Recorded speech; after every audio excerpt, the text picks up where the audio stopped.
Hi, I'm Cindy Burflot with the Lakes Area League of Women Voters.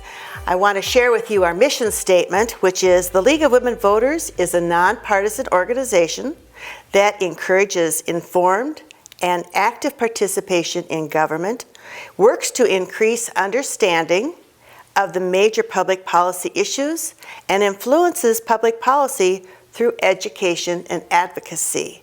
And that's what brings us here today, is that purpose of being an educating source for many people as we introduce a new project. But first, I want to start out with Sharon. Tell us a little bit about the history of League of Women Voters. Oh, the history, because I am the oldest living League of Women Voters member in Detroit Lakes. League of Women Voters nationally started right after the Suffrage Act was passed.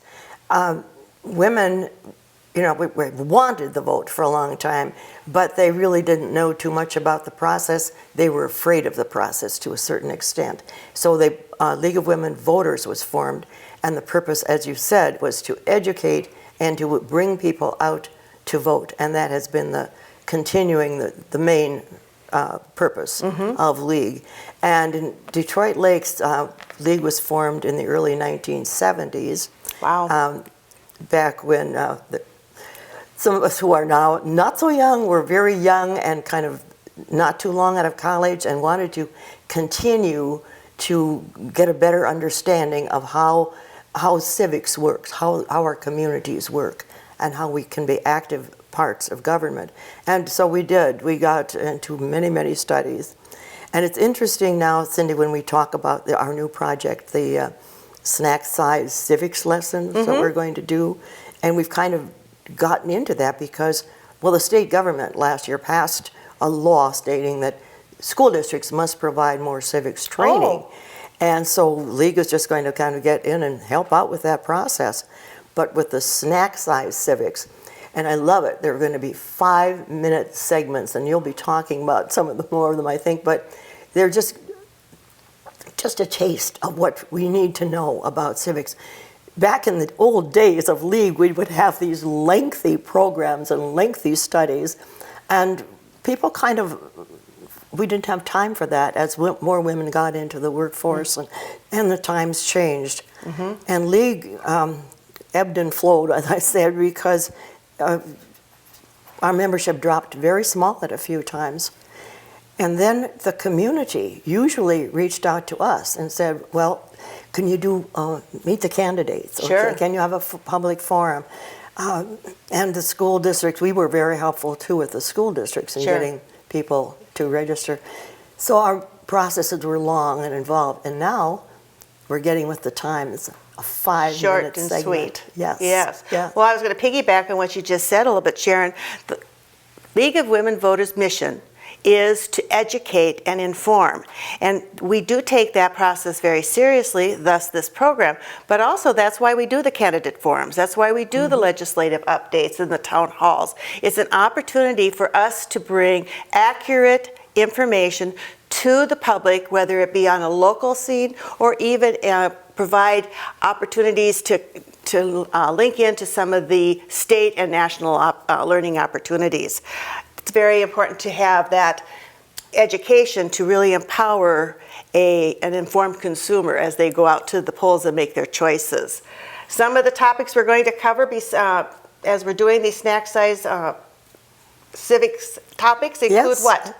Well, the early ones, the first ones were about respecting the flag. How does a good citizen act in front of the flag? Sure. What are some of the national symbols? The primary symbols that show us our country. Right. And then from there we'll go a little deeper into how government works. Exactly. What about our Constitution? What does that mean? What are some of the laws that we are following as far as being part of a democracy and how we hold our freedoms? Exactly. So that's what you want to stay tuned to really learn all these little snacks of information in order to make your informed decision. And if you are so inclined to become involved Oh, certainly. with the government and government actions, I think of one of some of our members who went on into get into political. Yes. I'm terrible with the names, so help me out here. Who was the vice mayor of Detroit Lakes at one time? Dixie? Dixie Johnson, bless her heart, and she was an active league member for years. Sure. Carolyn Engelbretson was a county some of the commissioner historic for years. members that have gone on to hold local offices. Yes, they have. And so that's part of our education too. Sure. How do you get ready to run for a public office? Sure. And we'd love to see more of our local citizens become involved in that process. And that's one of League's educational efforts too. Opportunities. Right. All right.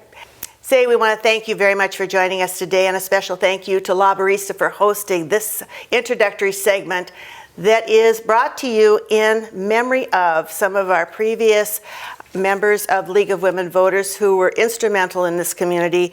To Helen Benshoff, to Carolyn Engelbretson, Sally Oja, Dixie Johnson, and Cindy Anderson.